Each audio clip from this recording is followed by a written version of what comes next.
The first is to balance rigor and joy. If learning is just stress and no joy, there will be little chance of sparking passion and self-motivation that drives lifelong learning. This is why we are revamping the PSLE scoring system, introducing applied learning into schools, and rolling back examination load.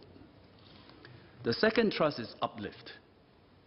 MOE has established an interagency task force called Uplift, led by Second Minister Indrani Raja, to tackle the challenge of inequality. And she will talk about the work of Uplift later. Today I will explain the third thrust. One secondary education, many subject bands. As members know, our secondary school system comprises 3 streams: Express, Normal Academic or NA, and Normal Technical or NT. Ms. Dennis Phua, Mr. Ang Wei Neng, Mr. Charles Chong, Mr. Louis Ng, Dr. Intan have raised concerns about the streaming system. In fact, I want to acknowledge Ms. Dennis Phua and Dr. Intan, who has actually raised this concern for many years now. And this year, Mr. Louis Ng joined in the call. Let me first explain the background of streaming. Streaming was implemented during the efficiency-driven phase of the education system in the 1980s and 1990s. We were concerned about the huge number of dropouts who could not read or write at the end of primary school. So we had to move away from a one-size-fits-all education system, because if a student sits in class, cannot catch up and don't understand the lesson, they will lose interest and then they will drop out. But through streaming, we customized education according to the learning rates of our students. And it has successfully reduced school attrition rates from about 1/3 of every cohort to less than 1% now. The introduction of the NT stream contributed significantly to this outcome. So till today, we are benefiting from the legacy of the efficiency-driven education system. So I urge members not to casually juxtapose social stratification with streaming and just casually put them together, because without reducing attrition rate through streaming, social stratification would have been far, far worse. Over time, parents and students also began to see the benefit of learning at a pace and rigor suited to their academic abilities. Today, for students whose PSLE scores falls in borderline band, allows them a choice between 2 streams, there are many who in fact prefer a stream where they can study at a more comfortable pace and gain confidence by feeling that they are bigger fish in a smaller pond. However, there are downsides to streaming too. There is always some margin of error, especially if streaming is done at a young age. Further, in its original form, streaming assumed that students needed a certain pace of learning in all their subjects, whereas many students, in fact, have uneven strengths across different subjects. Finally, and more importantly, and raised by many members, entering a stream that is considered lower can carry a certain stigma that becomes self-fulfilling and self-limiting. Students can develop a mindset where they tell themselves, I'm only a normal stream student and this is as good as I can be, and it becomes self-fulfilling. And I thank Mr. Ang Wei Neng, Dr. Intan, for sharing your personal experiences on this. So we have been grappling with this trade-off between customization of education and the downside of stigmatization. And that is why over the years, we have made significant changes to the streaming system. Major transition took place in the mid-2000s when MOE phased out streaming in primary school over a period of 4 years. As members would recall, we used to have 3 streams in primary school: EM1, EM2, and EM3. The first step then MOE did was to merge EM1 and EM2, since the only difference between the 2 streams was the standard of mother tongue language, or MTL. Later, MOE shifted to customizing learning, not at the stream level, but at the subject level.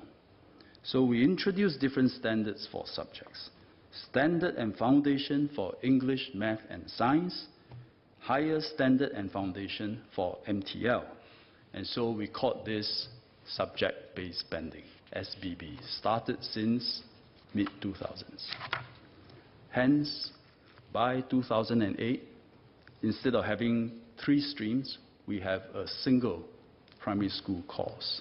And within the course, students could learn subjects at different standards based on SBB. There were skeptics at that time who asked, what's the difference between streaming and SBB? Old wine in new bottle, 换汤不换药. You merely change the labels of EM 1, 2, 3 to foundation standard and higher. That's all, it's the same. There is a big difference. Streaming separates education into different courses, and we put students into each course. So each course is like a big jar. You put all kinds of cookies into the jar, and then you close it and you label it pineapple tarts. So all the cookies inside, whatever they are, also get labeled as pineapple tarts, accurately or inaccurately. And SBB changes this fundamentally. Essentially, we now break the jar. Students come out of it, take subjects of varying difficulty based on their academic ability. Taking 1 or 2 subjects at the foundation level will not tantamount to labeling a child. And equally important, it encourages the students to find their strength. Since we introduced SBB, many students who would previously have been in the EM3 stream ended up taking 1 or more subjects at a higher level. So this way, we continue to reap the benefits of customization of education, but minimizing the downsides of labeling. This is much harder to do for secondary school because there are so many more subjects. So more than a decade ago, we started a form of SBB in secondary school by allowing students in the NA and NT streams to take up to 2 subjects at a higher level starting from Sec 3, if they have done well in those subjects when they are in lower secondary schools. It worked well. And in 2014, we formalized a bolder form of SBB in 12 secondary schools as pilot schools. NA-NT students in lower secondary could take English, MTL, math, and science at the more rigorous standards, if their PSLE scores or school examination results for these subjects justified it. The results of this new pilot have been encouraging. So about half the NA students in the pilot schools took up subjects at express level. If I break down this half, 25% of NA students took 1 express level subject. Another 11% took 2 subjects. And over 10% took 3 subjects or were laterally transferred to express stream. So 25 plus 11 plus 10, adding up roughly half the NA students. If we had included MTL, mother tongue language, the numbers would be even higher. The numbers for NT students taking NA subjects are also largely similar.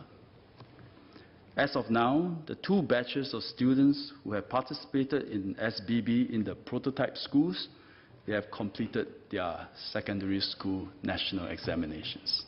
How did they do? Their results show that normal and express stream students taking the same O-level examinations performed comparably. To illustrate, for the national examinations in 2018, last year, 25% of secondary 4 NA students who took O-level English got A1 or A2, 25%. How about express students? 24%, 1% less. For O-level mathematics, 26% of NA students got A1 or A2. Express students, 50%, higher. For O-level combined science, it was NA students, 33%, express students, 34%. I think the normal stream students have held their own. Our surveys also showed that students, parents, teachers overwhelmingly welcome this. And given the positive outcomes, last year we expanded SBB nationwide. And we are now ready to take a further major move. It will involve a few significant policy steps over the next few years, and let me explain the process.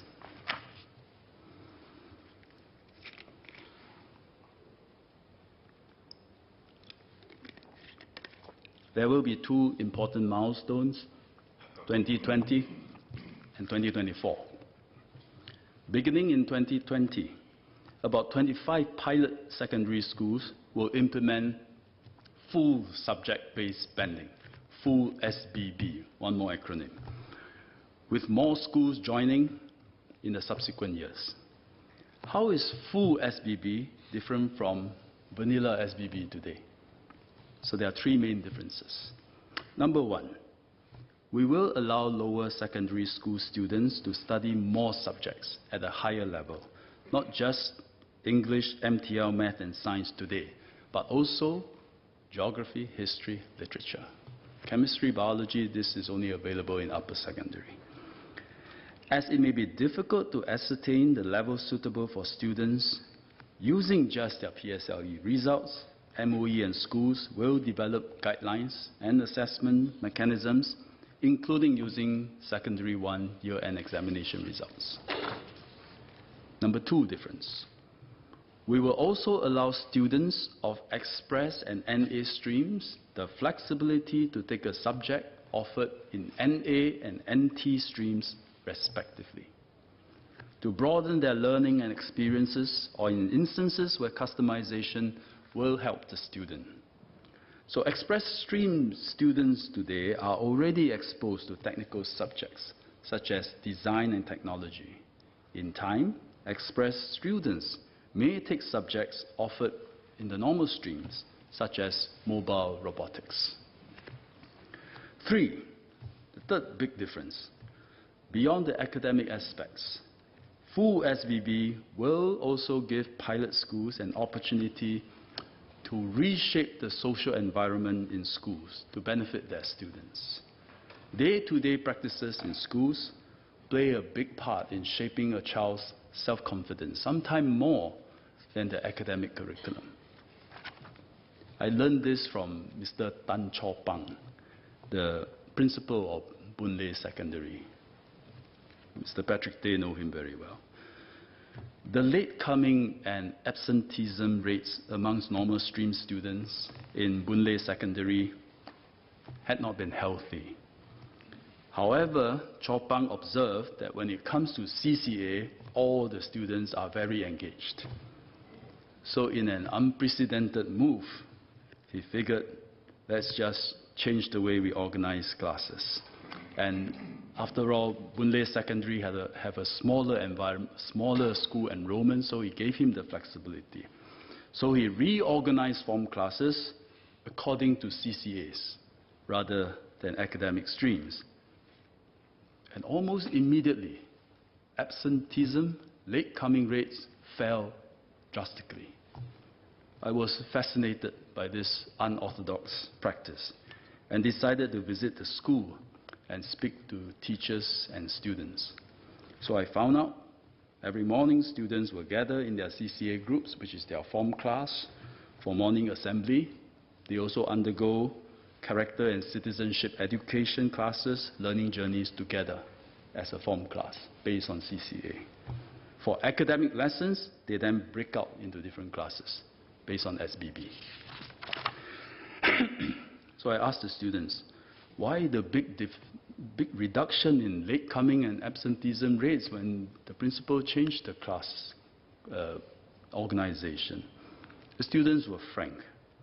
They told me many of them actually had personal and family problems. Teachers and counselors help, but they also need peer support, especially from their seniors and friends in their CCA group. So now they look forward to attending morning assembly because this is when they meet their friends and seniors from their CCA groups. One student told me, now I can pour my heart out to my seniors every morning before assembly, even for 10 minutes. But to do so, I must come to school and come on time, and in fact 10 minutes earlier. Another normal stream student told me something quite profound. He said in the past during morning assembly, a teacher might admonish a noisy class and say, 4 NT, keep quiet. Immediately, all the NT students felt that they were singled out. Today, the teacher said, NCC, keep quiet. And the normal stream students felt, okay.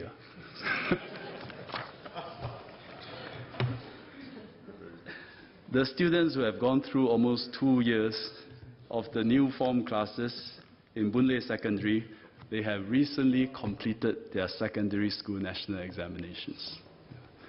Across the school, results had shown improvement. MOE, we will need to study their results further, but there is now a genuine belief that the social environment of the school can positively influence a student's academic behavior and performance. I also visited another school, Edgefield Secondary, which has decided to reorganize form classes to include students from all 3 streams starting this year. Not by CCA, but just academic classes, but mixed students from all 3 streams. So each secondary 1 form class goes through about half their lessons together for subjects like CCE, design and technology, art, music, PE, where there is little need to customize lessons based on academic abilities. And the other half comprising academic subjects, English, MTL, math, science, they are grouped according to SBB. It has only been a couple of months, but feedback has been generally good. The students I spoke to, they have no comparison, so they all say it's very good, very happy, as expected. The teachers noticed that students were helping each other more frequently in class. And students from the normal stream, they are stepping forward to take up leadership roles during group work or project teamwork. I chatted with several students at the canteen, and I asked them, you all think this is great, how about your parents? And they said their parents felt it was okay. One student said, my father thought this is awesome. Awesome. The principal, Mr. Lee Pek Ping, told me that, however, a handful of parents were concerned that this might slow down learning in class. Pek Ping painstakingly explained how SBB works, that what students are learning together as a form class and how classes for academic subjects are still banded based on the learning abilities of the students. And this explanation, through this explanation, he managed to address the concerns of most parents. He told me a small number of parents were still worried and felt that had they known, they wouldn't have sent their child to Edgefield Secondary. I understand the concerns of these parents, but Edgefield Secondary was making the right trade-off to develop students both academically and socially. It was in its own way taking the lead in reshaping our existing culture for the better. Schools such as Boon Lay and Edgefield are important trailblazers, and I thank them. After several years of progressively implementing SBB, and with good outcomes both academically and socially, the time is right for us to move to full SBB. Implementing full SBB will be a multi-year transition. We should not underestimate the challenge of this move. There are major operational challenges, such as timetabling. Schools will need time to learn, adapt, and innovate. By the start of 2024, I just talked about the milestone of 2020. Now, 2024, we will be ready to take the next step, which is the most crucial. Two things will happen. One, we would have rolled out full SBB and the new ways of organizing form classes across the education system. The pioneering practices in Boon Lay and Edgefield will by then become the norm. Two, to reflect the reality of full SBB as a more flexible single course, we will enroll the first batch of Secondary 1 students who will graduate with a common secondary school certificate.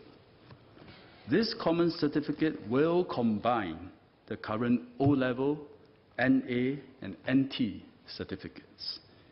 It will list the subjects completed and the standard band of each subject, very much like what Dr. Intan described yesterday. And we are not unfamiliar with this concept. It is actually similar to A-level certificate for JCs, where the certificate states the subjects and the standards they are completed in, whether it is H1, H2, or H3. For secondary school, we won't use H, we will use G. G1, G2, G3. G stands for general. I have to go find out what H stands for. G1 will roughly correspond to today's NT standard, G2 to NA standard, and G3 to Express standard. Singapore and Cambridge will co-brand this new certificate. We are both strong international brand names in education, and this, by working together, we will enhance the recognition and value of this certificate. So with full SBB implemented, form classes reorganized across the board, and a combined secondary school education certificate, we would have effectively merged Express, NA, NT into a single course. The Express, NA, NT streams, together with its label, will be phased out.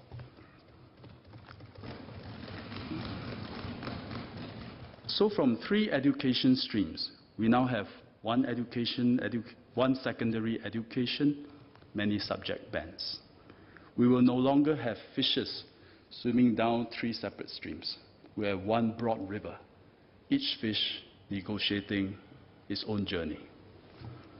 I'm sure there are many questions on how all this will work. Some of them we need to learn as we do, but let me answer a few key ones. An immediate question is whether we will keep Secondary 5. It is a key concern among students and parents because for NA students today, attaining O-level through Secondary 5 help them access polytechnics and JCs. Our plan is that by 2024, all students will enroll into Secondary 1 and go through a 4-year curriculum for all subject bands. At the end of Secondary 4, these students will attain the common certificate I talked about with various permutations. Some will have 6 G3 subjects and 1 G2 subject. Some will have 5 G3s and 2 G2s. Others maybe 2 G3s, 3 G2, 1 G1, and so on. Lots of permutation. So this will require us to undertake a review of our post-secondary posting system so that students taking a combination of G1, G2, G3 subjects can be fairly considered for ITE, polytechnics, and JCs. Our review will recognize students' particular strengths that make them suitable for specific post-secondary courses. 2024 is a few years away, so we will use this time to undertake this review. We will also explore other alternatives, to a 5th year in secondary schools, like the current PFP, Polytechnic Foundation Program, to help students bridge over to polytechnics and JCs. Another question is, currently, the great majority of secondary schools admit students from the Express, NA, and NT streams. Now is one stream, one course. How will the secondary school posting system change? MOE has thought this through and concluded that it is better not to disrupt the current posting system. This means that secondary schools should continue to admit students across 3 PSLE scoring bands, even though the streams have been merged. Educationally, this approach is both practical and reasonable and sound, because the transition from primary 6 to secondary 1 is a very major one and a significant one for all students. And we need students to start off right. PSLE still serves as a useful initial gauge of the subject bands that each student is most suited for at the beginning of secondary 1. So students admitted in the first PSLE scoring band will initially take mostly G1 subjects. Those in the second PSLE scoring band will take mostly G2 subjects, and those in the third PSLE scoring band will take mostly G3 subjects. Admitting students across 3 PSLE score bands will allow schools to offer subjects of all bands. But once in secondary school, students can discover and further develop their strengths and interests. And full SBB will enable them to diverge into various paths, taking a combination of subjects across different bands.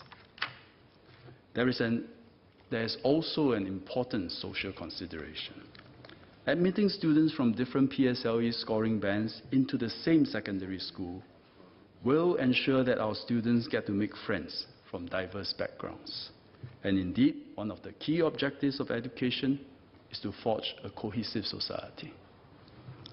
This leads to the third question, which is then what happened to Spectra and Crest, which currently take in only NT students, or schools with specialized programs such as NUS High, School of Science and Tech, integrated program schools that take in only express stream students today.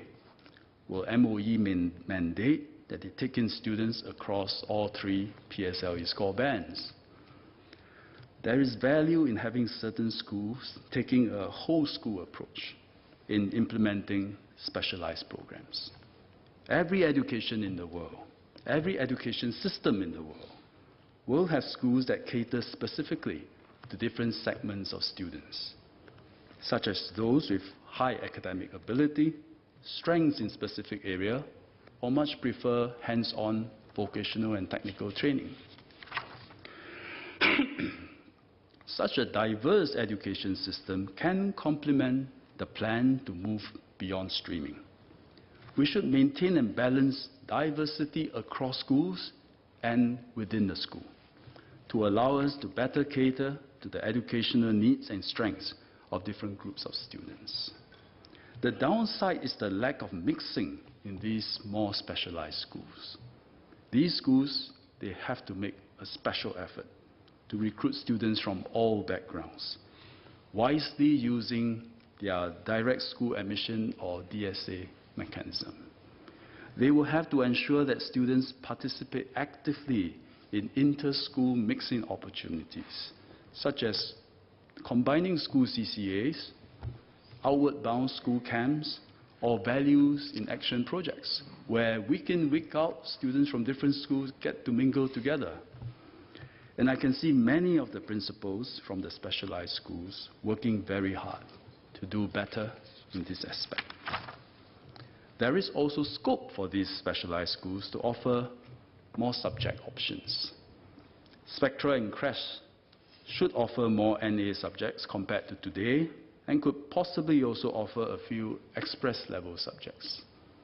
Similarly, in time, it will also make sense for the schools that take in only express students to offer some subjects at the NA or NT level. After all, customization of education, and catering more flexibly to the varied interests and abilities of students will benefit them.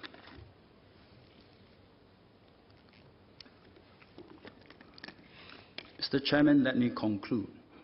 The emphasis of our education system has evolved over the years. 4 decades ago, we made major progress in customizing education to reduce student attrition. From 2 decades ago, we have been redesigning the system to develop the varied abilities of our students. What is the focus now? In the digital era, knowledge has become very accessible. One smartphone and you have access all kinds of knowledge. But skills carry a premium. Skills, both technical and soft, are what make us human, inoculate us from being replaced by robots and computers. But skills take a lifetime to acquire and hone, and one must be driven by passion to do so. So skills, passion, growth. In this phase, more than ever, we are centered on the need to learn for life, to prepare our students for the future. The third thrust of our Learn for Life movement, one education system, many subject bands, is another step in this direction. We are able to take these steps now because of work done in the past. So in a way, whatever I have just announced could have been anticipated. In fact, many MPs who urged for the phasing out of streaming made references to the SBB and saw this as a natural extension of all the work that we have done. And this has to be our attitude when it comes to education. Never complacent, always anticipating the future. Figure out what needs to change, plan it out, implement at a pace that takes into account the trade-offs, the complexities, and the immense impact any change will have on our students. We should never stay frozen for long periods and only to make sudden changes years later. So any change that can be compared to the slaughtering of any animal is probably a bad idea. I am confident that one secondary education, many subject bands will benefit many students. Let me share a personal story.